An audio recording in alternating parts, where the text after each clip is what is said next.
100 કરોડ રામગાથા. વિશ્વામિત્રજીની આ વાત. ચરિતમ રઘુનાથસ્ય શતકોટી પ્રવિસ્તરમ એકમક્ષરમ પુંસામ. એક અક્ષર મહાપાતક નશે. કલિમલ હરની, કલિમલ સમની મનોમલ હરની. એક અક્ષર રામકથાનો સાહેબ મારા ને તમારા મનના મેલને અને કાળના જે મેળ, કળિયુગનો જે પ્રભાવ છે એના મેં તુલસીદાસજી વિનય પત્રિકામાં એક પદ લખ્યું છે. મેં પહેલે દિવસે કદાચ આપને કહ્યું હતું, હું પાનું ફાડીને લાવ્યો છું કે આપણા જીવનમાં કેટલા મેલ છે એને રામકથા ખતમ કરી. કેટલા મેલ છે.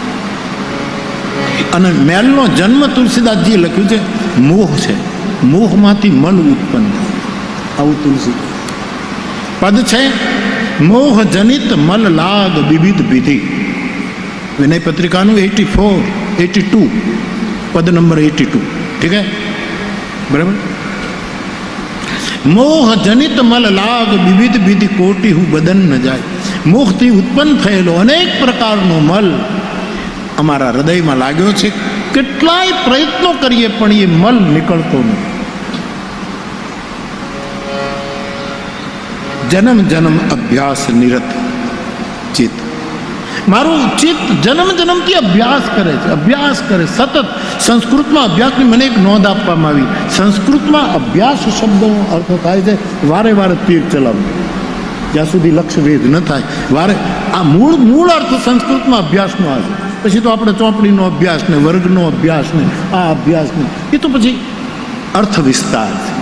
બાકી સંસ્કૃતનો મૂળ જે વાત છે તે અભ્યાસ જ્યાં હોય ત્યાં વારે વારે આમ તીર ફેંકવાનું અને લક્ષ્ય ન વિંધાય ત્યાં સુધી એ અભ્યાસ કરે. એ બહુ સરસ. સંસ્કૃતમાં અમુક શબ્દ પ્રમુખ ગજબ છે. સંસ્કૃત જ ગજબ છે. નિપુણ શબ્દ તો આપણે ગમે તેને માટે વાપરીએ કે ભાઈ રસોઈ બનાવવામાં નિપુણ છે. હા, ભજીયા બનાવવામાં તો પાકો નિપુણ. ગાંઠિયા તો એના જેવી કોઈ નિપુણતા કોઈ નથી. ગાંઠિયાનું કરજો જયભાઈ. અત્યારથી પાણી આવે છે મોઢામાં. અને એમાં ગોંડલના ભજીયા પછી પેલા મરચાઈ, ગોંડલના મરચાઈ ઘર પાણી આવે છે. હું ખોટું નથી આવતું. અહીંયા બેન વજ્ર લેપો ભવિષ્ય તમને આવે છે? સાચું બોલજો, આવે છે ભજીયા? નહીં તું આમ નહીં કે આવે છે કે નહીં? પણ આમ શું કરે? પણ એમ આવે કે હા પાડ કે ના પાડે? આમ હું નાખી દઈશ. હા આવે? હા બોલતો જ નથી. ગજાનન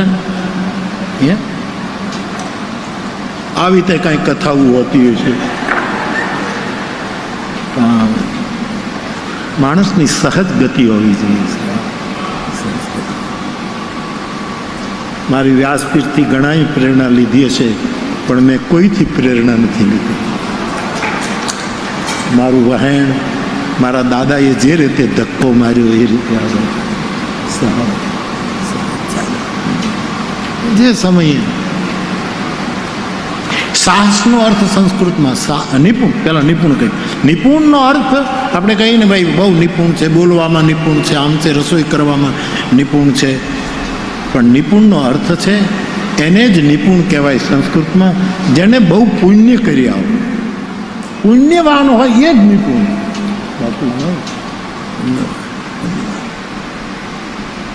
આ માણસ ઘણા એમ કે ને કે આપણે પાપ કર્યા હોય પછી પુણ્ય કરીએ એટલે પાપ વયા જાય. ભ્રાંતિમાં રહેતા નહીં. બે ખાતા જુદા છે. પુણ્ય કરશો એનું સારું પરિણામ પણ તમને મળશે ને પાપ કર્યું છે એ ભોગવું પડશે. ઘણા એમ જ માને છે કે હું આટલું બધું કરી નાખું, પછી આટલું પુણ્ય કરું, આટલો બધાનો શોષણ કરી અને પછી એક રામકથા કરાવી નાખું. નહીં, બે ખાતા જુદા છે. હા, કોઈ વહેમમાં ન રહે કે સમાજનું શોષણ કરવું પછી રામકથામાં હું કંઈક આટલું કરી નાખું. બે ખાતા અંક ગણિત બીજ ગણિતનો ફરક છે. આમ જો હવે હું મારું પ્રાઇમરી ટીચરનું મારું તમને બતાવું. અંકગણિતમાં શું, આમાં મારા ટીચરો બેઠા છે બધા. હવે અંકગણિતનો નિયમ શું હોય? 5 ઓછા 5 એટલે શું થાય? અંકગણિત 5 ઓછા 5 શું થાય? 0 ને. અંકગણિતનો નિયમ આ છે કે 5માંથી 5 કાઢો એટલે શું રહે? 5 ઓછા 5. અંકગણિત એમ કે 0. પણ બીજગણિત, આ મેં હું ભણ્યો છું એટલે બીજગણિત અ ઓછા બ શું થાય? એનું પરિણામ અ ઓછા બ. બીજું કઈ આવે છે? ઓલામાં તો 5 ઓછા 5 એટલે અંકગણિતમાં 0, પણ બ ઓછા એ માઇનસ બી એમ જ રહે. એમ સાહેબ, પાપ કર્યા હોય પુણ્ય કરી, બે ખાતા જુદા જ છે. કરેલા ભોગવવા જ પડશે. સારા કર્યા હશે તો બીજા જન્મમાં ફાયદો થશે. બાકી ઘણા એમ કે હું આટલું કરી નાખું, આખી જિંદગી અસત્ય બોલીને સાંજે એક દિવસ સત્યનારાયણની કથા કરી લઉં, મારું બધું થાય જ નહીં. એ ઓછા બી એ બધું આમ જ રહેવાનું છે સાહેબ. અંકગણિત અને બીજ ગણિતનો આ બે પાસાનો ફરક છે બંને. પંચદશીમાં કેવું લખ્યું? પંચદશી તો બહુ ક્લિષ્ટ ગ્રંથ છે, એટલે મેં હજી સુધી લીધો નથી. અત્યંત ક્લિષ્ટ ગ્રંથ. વેદાંત ઉપરનો કોઈ ગ્રંથ હોય, સ્વામી વિદ્યાચરણ સ્વામીનો જે ગ્રંથ છે ગજબનો. વિષ્ણુદેવાનંદ ગિરી દાદાનું ભાષ્ય પણ થોડુંક એના ઉપર છે, મંડલેશ્વરજી પંચદશી. બહુ સરસ આવી બધી વ્યાખ્યાઓ. તો મારો કહેવાનું કે નિપુણ એટલે જેના ખાનદાનમાં, જેની વ્યક્તિમાં પુણ્યનો જથ્થો પડ્યો છે એનું નામ નિપુણ. પ્રવીણ શબ્દ જેને વીણા વગાડતા આવડતી હોય એને જ પ્રવીણ. મૂળ શબ્દ મૂળ આ છે, પછી તો એનો વિસ્તાર થાય થવો જોઈએ, એમાં કોઈ ના. પણ મૂળ જે છે શબ્દ બ્રહ્મ, એના બધા આ બધા અર્થો. સાહસની વ્યાખ્યા સંસ્કૃતમાં શું? બીજાની હત્યા કરો અને બીજાનું લૂંટી લો, એને સાહસ કહેવાય. બીજા સિવાય સાહસ નથી. મૂળ મૂળ મૂળ.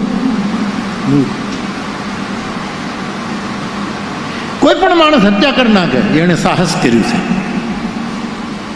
અને કોઈ માણસ ચોરી કરી લે, કોઈકની ચોરી કરી લે, એણે સાહસ કર્યું છે. સાહેબ એવું છે. શબ્દ બ્રહ્મ કેટલું આપણને ક્રીડા કરાવે. એટલે મેં તમારી પાસે કાલે બ્રહ્મ મૂક્યા કે એક શબ્દ બ્રહ્મ, બીજો અક્ષર બ્રહ્મ, ત્રીજો વાક્ય બ્રહ્મ, બ્રહ્મ વાક્ય, ચોથું બ્રહ્મ પદ, પદ બ્રહ્મ, અને પાંચમો પરમ બ્રહ્મ. આ પાંચમાં શબ્દના ઉપાસકો ક્રીડા કરીને મોજ કરતા હોય. હું કાલે કીધું તો એમ 24 કલાકનો એક જ કાર્યક્રમ રાખજો, આ કથા સાંભળીને પ્રસન્ન રહેવું, ગમે તે થઈ જાય. 24 કલાકનો એક જ કાર્યક્રમ, આનંદમાં રહેવું, અનુભવીને એટલું આનંદમાં રહેવું, સમરવા શ્રી હરિને કોઈને કાંઈ ન કહેવું. મને તો ખદ્દાન યાદ આવે. તખદ્દાન મોજ મારે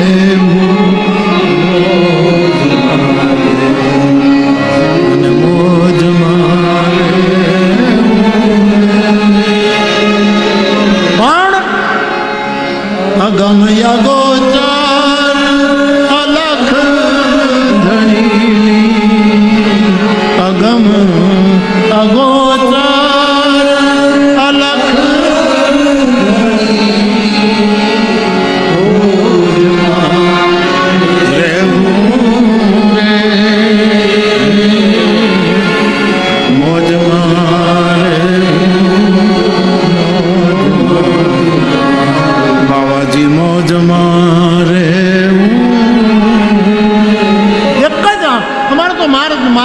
મારા માટે એક જ પ્રોગ્રામ આપણો 24 કલાક આનંદમાં રહેવાનું.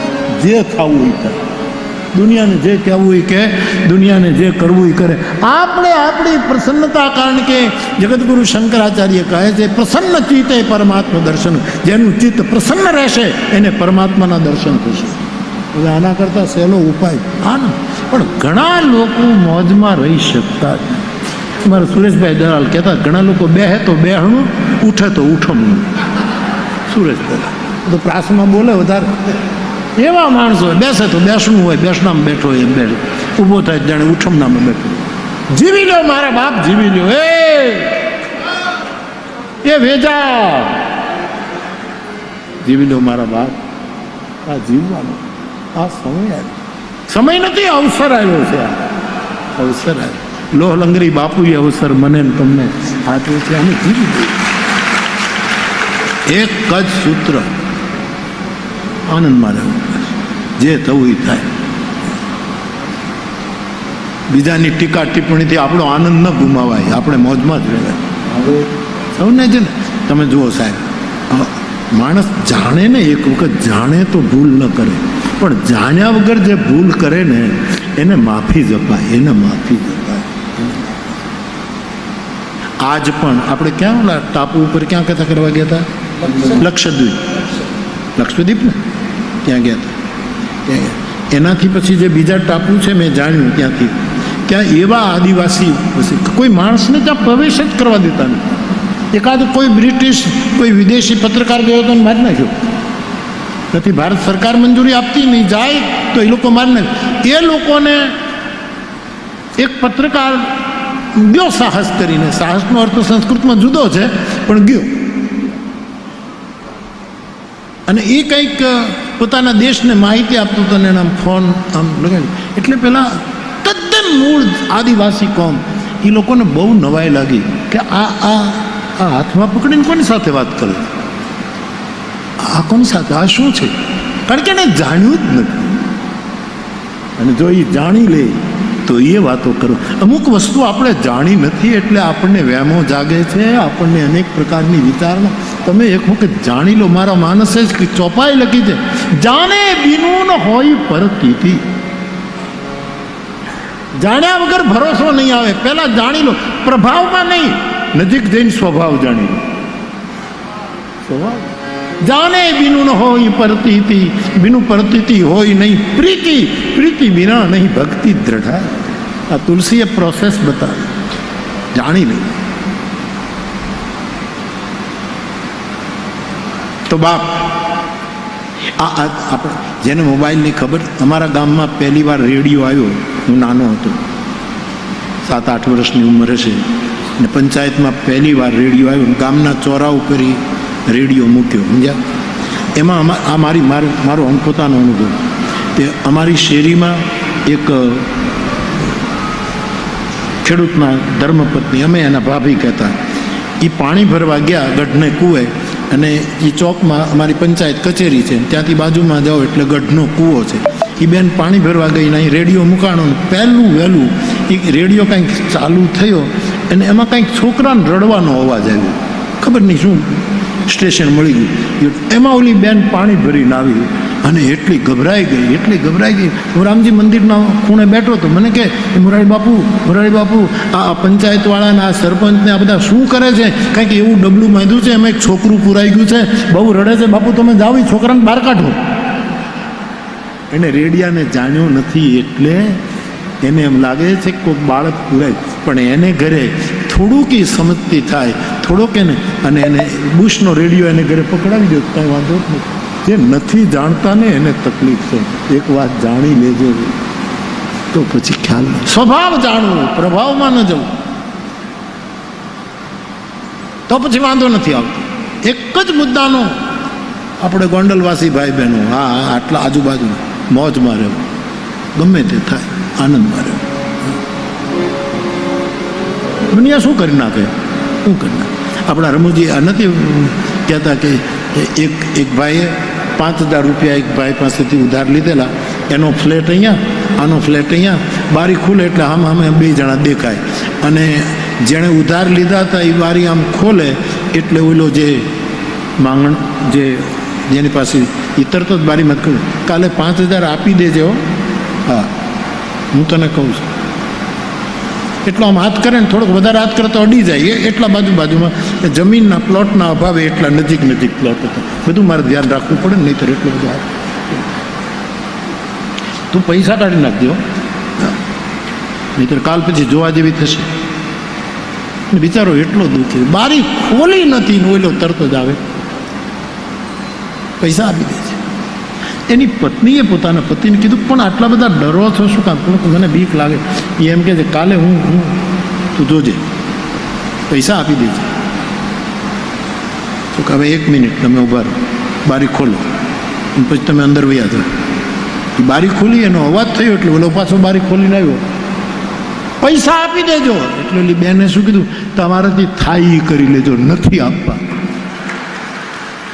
આમ કહીને પછી અંદર આવીને કીધું, હવે એ જાગશે, તું હુઈ જા. હવે એને જાગવાનું મોજ માર. આનો અર્થ કોઈના લીધા પછી દેવા નહીં એવો ખોટો અર્થ ન કરતા કે બાપુએ કીધું છે તો આપણે કોઈનું દેવું જ નહીં. એમ નહીં કરતા, સમયસર આપી દેજો. હા, પૂનમ ભરવા કરતાં બેંકના હપ્તા ભરી દો, એ વધારે સારું છે. કોણે કીધું કે બહુ સરસ કીધું. ઘણા લોકો પૂનમ નથી, ડાકોરની પૂનમ ભરે, અંબાજીની પૂનમ ભરે, આપણે પૂનમે એને બોલાવી તો બાપ આપણા જીવનમાં મોહમાંથી ઉત્પન્ન થયેલા અનેક મલ છે અને જન્મ જન્મથી આપણે અભ્યાસ કરીએ છીએ પણ એ મટતા નથી.